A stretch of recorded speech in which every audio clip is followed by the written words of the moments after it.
सभी को मेरा नमस्कार, सभी को जय भीम।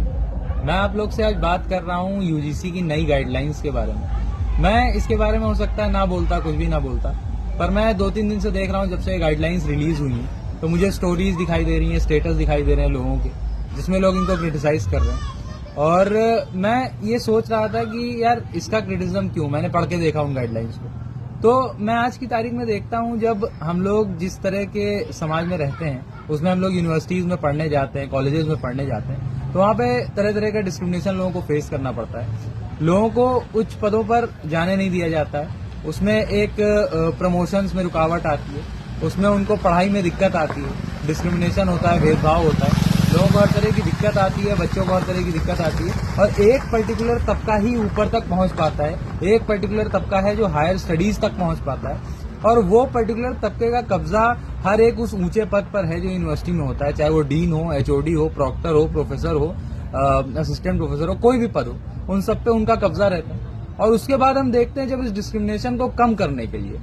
जब कोई नई गाइडलाइन लाई जाती है, और उसमें वो भी डिस्क्रिमिनेशन केवल एससी, एसटी, ओबीसी के प्रति या माइनॉरिटीज के प्रति नहीं, जो सवर्ण है उसमें भी महिलाएं उन पदों तक नहीं पहुंच पाती, महिलाओं की संख्या यूनिवर्सिटीज में बहुत कम है उन ऊंचे पदों पर।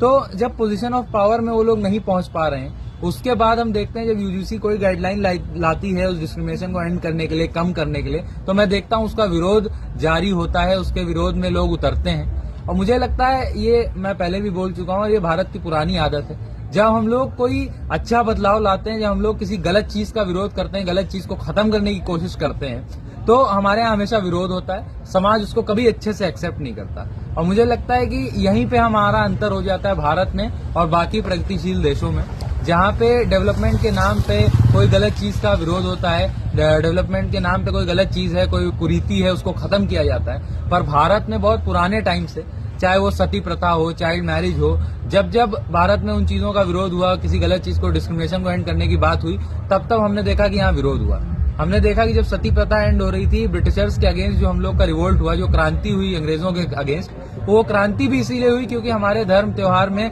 जो कुरीतियां थी उसको अंग्रेज खत्म करने के लिए कानून ला रहे थे। तो आज की तारीख में भी जब सरकार ने एक अच्छा कदम उठाया कि रोहित वेमुला, पायल ताड़वी और दर्शन सोलंकी जैसे जो छात्र थे जिन्होंने सुसाइड किया, आए दिन एक बच्चा आत्महत्या करता है भारत के अंदर, जब इन बच्चों को न्याय दिलाने के लिए भारत सरकार ने एक नया कानून लाया, तो उसका हम विरोध देख रहे हैं। तो मुझे लगता है कि मैं इस कानून के साथ खड़ा होता हूं, मैं भापसा संगठन के अध्यक्ष के तौर पे इस कानून के साथ खड़ा होता हूं। और मुझे लगता है हर वो व्यक्ति जो एक न्यायप्रिय व्यक्ति है, जो गलत के खिलाफ खड़ा होना जानता है, उस व्यक्ति को इसके खिलाफ खड़ा होना, एसटी हो, ओबीसी हो, माइनॉरिटी हो, महिला हो, तभी आप इसके साथ खड़े हो। आप किसी भी वर्ग, किसी भी जाति से आ सकते हैं, तब आपको इसके साथ खड़े होना चाहिए। और ये बहुत जरूरी है कि हम इन गलत चीजों का, कुरीतियों का विरोध करें, वरना मुझे लगता है भारत फिर भी वैसा ही रह जाएगा जैसे हम बहुत टाइम से थे। सभी को धन्यवाद, जय भीम।